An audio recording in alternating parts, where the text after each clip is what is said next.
কৃষ্ণ, আরে কৃষ্ণ, কোথায় গেলি রে? আরে রাম, আয় আয়, চলে আয়, ভিতরে চলে আয়। কি করছিস? মটর পনির বানাচ্ছি, খাবি? কি সত্যি? এ দেখা তো। আরে রুটি আর মূলোর তরকারি রে। আরে স্যার, মূলোর তরকারি কে খাবে? কে খাবে মানে? আমি খাবো। আর তুই কি ভাবলি আমি সত্যি মটর পনির বানাচ্ছি? হ্যাঁ, আমি তো তাই ভেবেছিলাম। আরে আমার নন্দলাল, আমাদের গরিবদের কপালে মটর পনির আর কোথায়? এ ভাই, তুই না তাড়াতাড়ি বিয়ে করে নে।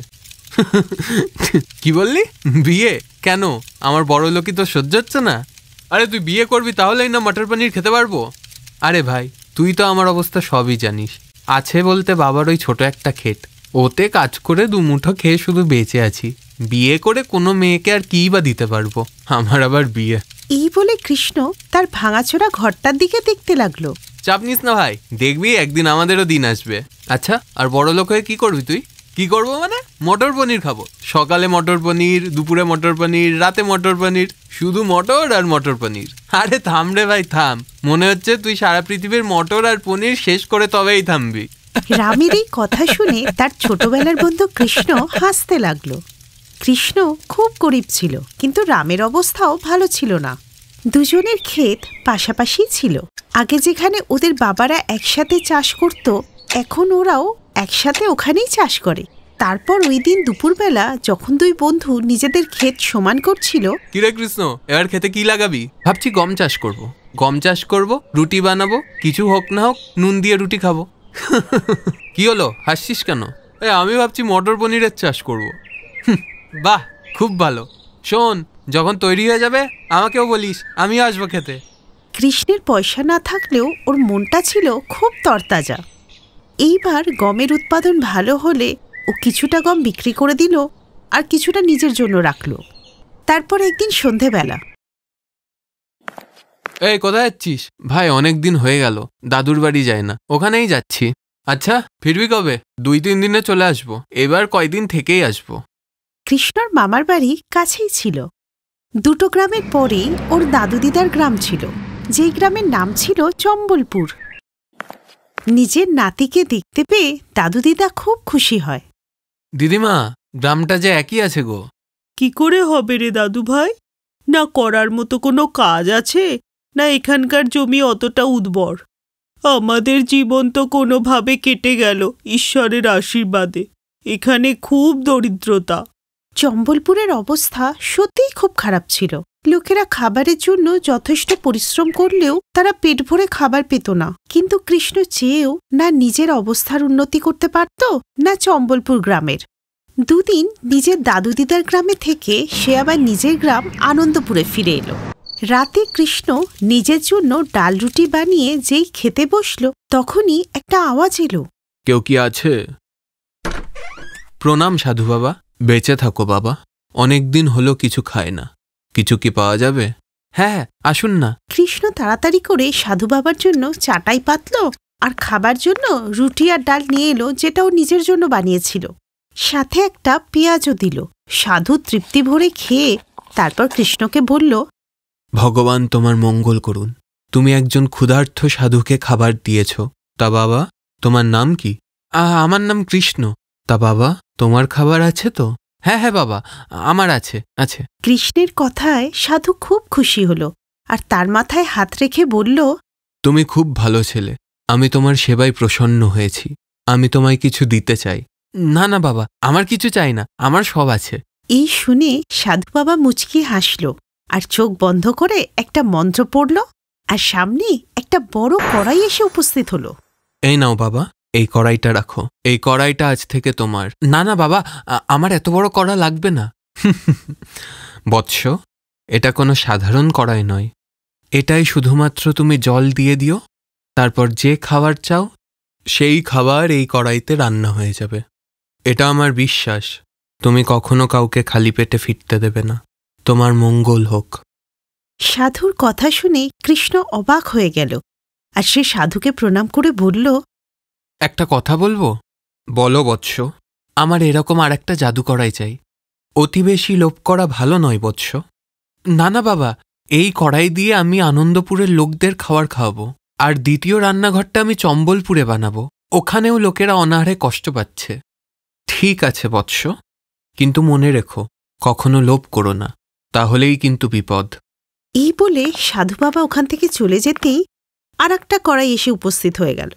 কৃষ্ণ তাড়াতাড়ি করে দুটো কড়াইকে নিজের রান্নাঘরে নিয়ে যায়, আর কড়াই রাখতেই ওর রান্নাঘর জাদু হয়ে যায়। এরপর কৃষ্ণ কড়াইয়ে জল ঢালতেই জাদুর রান্নাঘর তার কামাল দেখাতে শুরু করলো। এরপর প্রথম ও জীবনে মটর পনির বানালো আর ওর বন্ধু রামকেও খেতে ডাকলো। রাম শোন, আমার কাছে দুটো কড়াই আছে, এর মধ্যে একটা আমি এখানে রাখবো, আর একটাকে আমি নিয়ে যাব আমার দিদিমার ওখানে চম্বলপুরে। তারপর আমি সেখানকার গরিবদেরও বিনা পয়সায় খাওয়াতে পারবো, বুঝলি? ঠিক আছে ভাই। এরপর রাম কৃষ্ণের কথা অনুযায়ী গরিবদের বিনামূল্যে খাবার খাওয়াতে লাগলো, আর অন্যদিকে কৃষ্ণ চম্বলপুরে জাদু কড়াইয়ের সাহায্যে তার দিদিমার রান্নাঘরকে জাদু করে দিয়েছিল। এইভাবেই কয়েক মাস কেটে গেল, আর এখন থেকে দুটো গ্রামেই কেউ আর খালি পেটে ঘুমতো না। তারপর কৃষ্ণ একদিন তার গ্রামে এসে দেখল যে পুরো গ্রাম জলে ডুবে গেছে। হে ভগবান, এ তুমি কি করলে? কোন ভুলের শাস্তি দিচ্ছ আমাকে? কৃষ্ণ এই কথা বলতেই ওর পাশে ওই সাধু এসে প্রকট হলো। বাবা আপনি? কিন্তু এরা কি করলো? তোমার বন্ধুর মনে লোভ এসে গেছিল, আর তাইও জাদু রান্নাঘর থেকে খাবার তৈরি করে বেচতে লাগলো। আর যখন গ্রামবাসীরাও এই জাদু কড়াইয়ের কথা জানতে পারল, তখন ওরা সবাইও এই জাদু কড়াইকে ছিনিয়ে নেওয়ার চেষ্টা করলো। আর এই করতে গিয়েই কড়াইয়ের জল মাটিতে পড়ে গেল এবং বন্যার সৃষ্টি হলো। সাধু বাবা, এদের ওপর দয়া করুন আর এদের বাঁচান। তার জন্য এদের সবাইকে যে ক্ষমা চাইতে হবে। আমরা সবাই ক্ষমা চাইছি, আমাদের ক্ষমা করে দিন সাধু মহারাজ। ঠিক আছে, আমি এই গ্রামকে আগের মতো করে দিচ্ছি। এরপর সাধু বাবা একটা মন্ত্র পাঠ করলে সমস্ত জল এসে তার কমণ্ডলে ঢুকে যায়। এরপর পুরো গ্রাম কখনো লোভ না করার প্রতিজ্ঞা করে, আর সবকিছু ঠিক হয়ে যায়।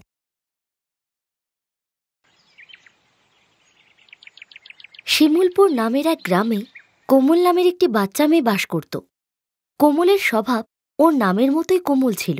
সে সবাইকে সাহায্য করত আর সবার সঙ্গে ভালো ব্যবহার করত।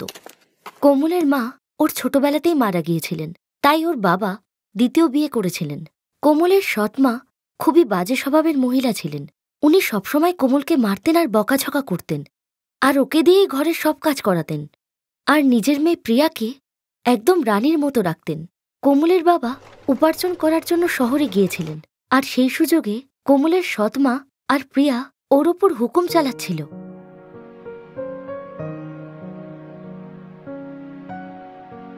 আরে ওই পোড়ার মুখী, তুই এখানে বসে পড়লে বাসন মাজবে কি তোর মরা মা? কিন্তু মা, কাল তো আমার পরীক্ষা, আর আমি তো এক্ষুনি কাপড় ধুয়ে এলাম, একটু পড়তে দাও না মা। আরে পড়ে কি তুই কালেক্টর হবি? চুপচাপ যা বাসন ধো গিয়ে। মনে হচ্ছে তুই আমার হাতের মারটা ভুলে গেছিস, আবার দেখছি মনে করাতে হবে। ঠিক আছে মা, আমি যাচ্ছি। এরপর কোমলের পড়াশোনা ছেড়ে বাসন মাজতে লাগলো। একদিন যখন সীমা ওর নিজের মেয়ে প্রিয়াকে অনেকগুলো কাপড় দেখাচ্ছিল, এই দেখ মা, তোর বাবা শহর থেকে কত সুন্দর সুন্দর জামা পাঠিয়েছে তোর জন্য।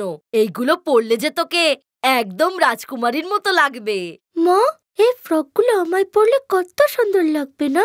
এই সবগুলোই কি আমার? হ্যাঁ হ্যাঁ মা, এই সবগুলোই তোর বাবা পাঠিয়েছে তোর জন্য। ওই পোড়ার মুখেকে তো একটা জামাও দেব না আমি। তখনই সেখানে কোমল এসে পড়ল। মা, আমার কাছে যে জামা নেই, সব জামাই পুরনো আর ছেঁড়া।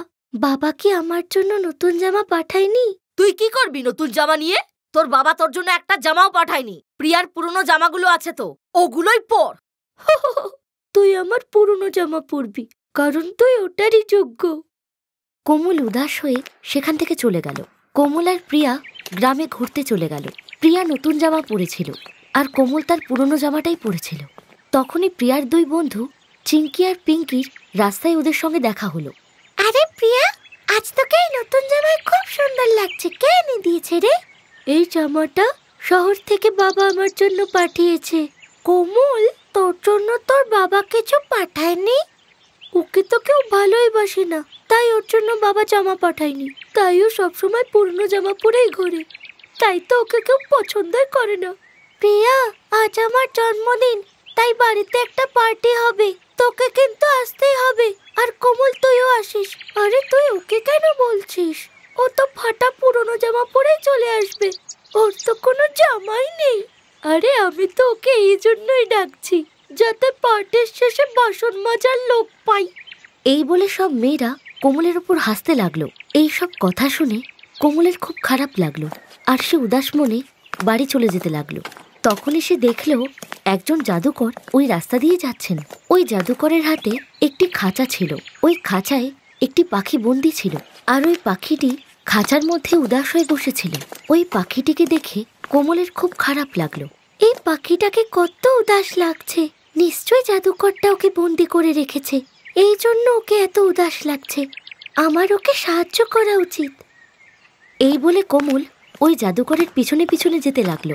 আর সে এটা ভাবছিল যে যখনই ওই জাদুকরের মন অন্যদিকে থাকবে তখনই সে ওই পাখিটিকে মুক্ত করে দেবে। এর কিছুক্ষণ পরেই চলতে চলতে জাদুকর ক্লান্ত হয়ে পড়ল, আর সে জলপান করার জন্য এক জায়গায় থামলো। সে পাখির খাঁচাটাকে নিচে নামিয়ে রেখে নলকূপে জল পান করতে গেল। এই সুযোগে কোমল ওই পাখির খাঁচাটাকে তুলে নিয়ে সেখান থেকে দৌড়ে পালাতে লাগলো। আর জাদুকরটিও কোমলকে পাখির খাঁচাটি নিয়ে পালাতে দেখে ফেললো, আর সেও কোমলের পিছনে ছুটতে লাগলো। আরে এই মেয়ে, কোথায় যাচ্ছিস? আমার খাঁচাটা ফিরিয়ে দে বলছি। এই এই দাঁড়া। কিন্তু কোমলের কোনো কথাই শুনলো না, আর সে সেখান থেকে পালাতে লাগলো, আর একটি সুরক্ষিত জায়গায় পৌঁছে গেল। আর যখনই সে দেখলো যে সেখানে জাদুকর নেই, তখনই সে খাঁচাটি খুলে পাখিটিকে মুক্ত করে দিল। পাখিটি খাঁচাটি থেকে মুক্ত হওয়ার পর খুব সুন্দর একটি পরীতে পরিণত হলো। পরীটিকে দেখে কোমল ভয় পেয়ে গেল। কোমলকে ভয় পেতে দেখে পরীটি বলল, আরে বাছা, ভয় পেও না, আমি তোমার কোনো ক্ষতি করব না। তুমি কে? আমি একজন পরী। ওই জাদুকর ওর জাদু দিয়ে আমাকে পাখি বানিয়ে দিয়েছিল, আর এই খাঁচায় বন্দি করে রেখেছিল, কিন্তু তুমি এসে আমায় মুক্ত করে দিলে। তখনই সেখানে জাদুকরটি পৌঁছে গেল। আরে এই মেয়ে, তোর সাহস কি করে হলো আমার খাঁচাটাকে এইভাবে চুরি করে নিয়ে পালানোর? আমার খাঁচাটা ফিরিয়ে দে বলছি। না না, ওই খাঁচাটা ওকে দিও না, ও আমাকে আবার বন্দি করে নেবে। তুই আমার কথা শুনবি নাকি শুনবি না? তুই জানিস আমি কতটা ভয়ঙ্কর, তাই চুপচাপ ওই খাঁচাটাকে আমায় দিয়ে দে, নয়তো আমি আমার জাদু দিয়ে তোকে মানুষ থেকে পাথর বানিয়ে দেবো। আরে যাও যাও, তোমাকে ভয়ঙ্কর না, দেখতে সার্কাসের জোকার লাগছে। কি বললি? নাটক? মনে হয় তোর আমার ক্ষমতা সম্পর্কে কোনো ধারণা নেই। আমি এক মুহূর্তে পাথরকে জল আর জলকে পাথর করতে পারি। আচ্ছা, তাহলে এই সামনে রাখা পাথরটাকে আয়না বানিয়ে দেখাও, তবে মানব। তখনই ওই জাদুকরটি তার জাদুর ছড়ি ঘোরালো, আর সামনে থাকা পাথরটিকে একটি আয়নাতে পরিণত করলো। দেখলি তো মেয়ে, আর কোনো প্রমাণ চাই তোর? চল এবার চটপট আমায় আমার খাঁচাটা দিয়ে দে। না না, এখনো নয়, এইসব জাদু তো রাস্তার জাদুকররাও করতে পারে। আমি তখন মানব যখন তুমি আয়নাটাকে তোতা পাখি বানাবে। আচ্ছা, তাহলে এই দেখ।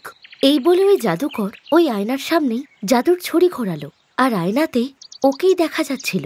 তাই ওই জাদুকর যখন জাদুর ছড়ি ঘোরাচ্ছিল, তখন ওর জাদু আয়নাতে প্রতিফলিত হয়ে ওর দিকেই ফিরে এলো, আর ও নিজেই একটি তোতা পাখিতে পরিণত হলো। তখনই কোমল দৌড়ে গিয়ে ওই তোতা পাখিটিকে খাঁচার মধ্যে বন্দি করে ফেলল, আর খাঁচাটিকে ওই পরীটির হাতে দিয়ে দিল। আরে বাহ, তুমি তো খুব সহজেই বুদ্ধিমত্তার পরিচয় দিয়ে ওই জাদুকরকে হারিয়ে দিলে।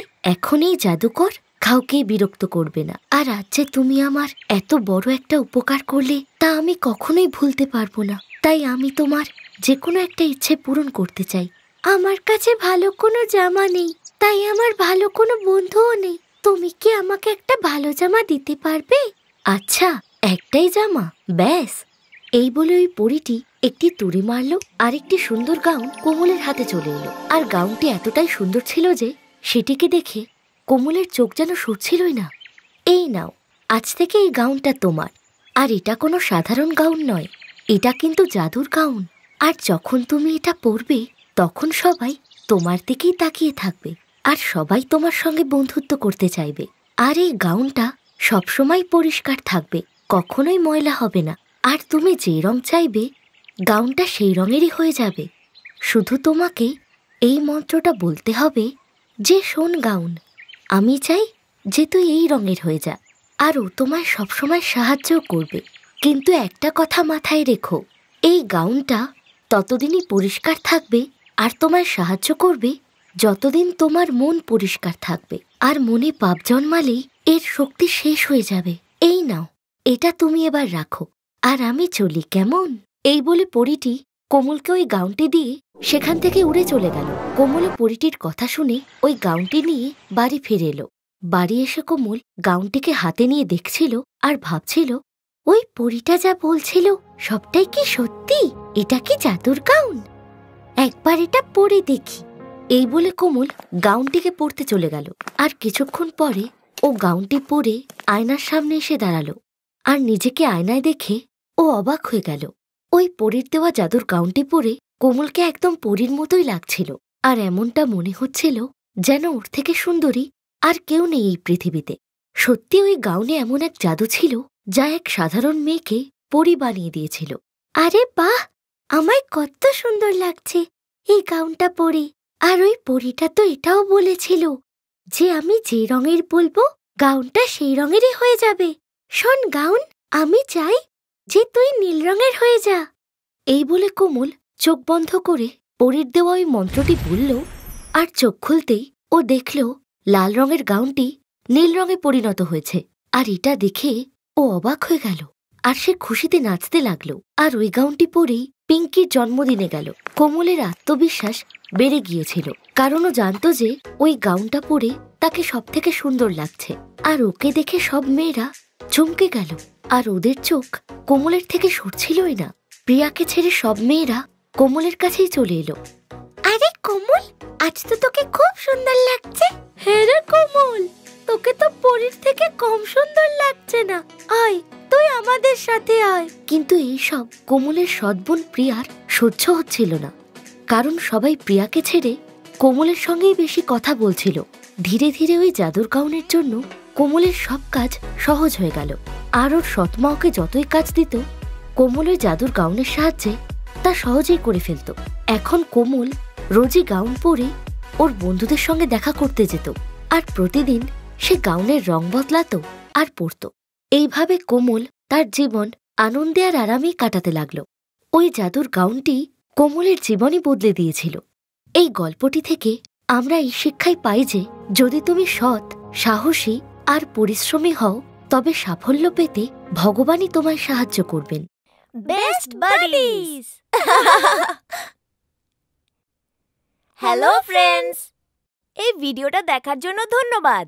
যদি এই ভিডিওটা তোমাদের ভালো লেগে থাকে তাহলে প্লিজ লাইক, সাবস্ক্রাইব আর কমেন্ট অবশ্যই করবে এই ভিডিওতে। আর হ্যাঁ, শেয়ার করতে ভুলো না কিন্তু। আরো অনেক মজাদার ভিডিও দেখার জন্য নিচে দেওয়া এই বেল আইকনটাকে প্রেস করো। দেখতে থাকো বেস্ট বাডিজ।